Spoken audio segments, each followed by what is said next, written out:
Fotre la màquina.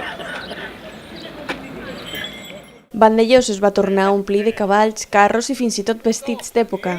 Va ser el passat 1 de maig en commemoració dels Tres Tombs. Aquesta és una festa tradicional de molts punts de la geografia catalana. El ritus principal consisteix en donar 3 voltes amb els cavalls, carros i altres animals de tir per l'interior dels pobles. I és per això que s'anomena Tres Tombs o també passades, beneïdes o passant. Antigament es donava 3 voltes al voltant d'un espai on es feia una gran foguera feta amb ramatge verd.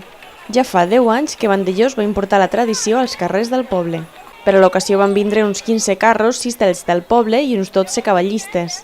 Fins i tot van vindre carros de la Masia de Castelló.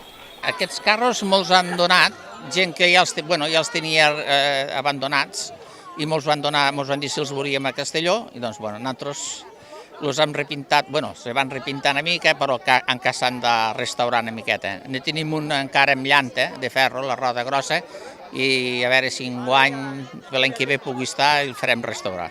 I tot seguit dels Tres Tombs va tenir lloc la festa de la paella, a la que van assistir més de 150 persones. La gent del poble s'anima, agafa, se vesteix una mica de manera tradicional i va fent. La gent del poble, sí, però els de fora, també n'hi ha de fora que venen vestits de manera tradicional. Però més o menys una festa ja bastant consolidada i que estem sobre això, sobre els 15 o 16 carros i de cavallistes depèn, hi ha anys que n'hi ha 12, 15, 20, més o menys aquesta és la quantitat. El Centre Cultural Esportiu i Recreatiu de Vandellòs va organitzar un any més l'acte dins de les jornades culturals i amb la col·laboració de l'Ajuntament del municipi.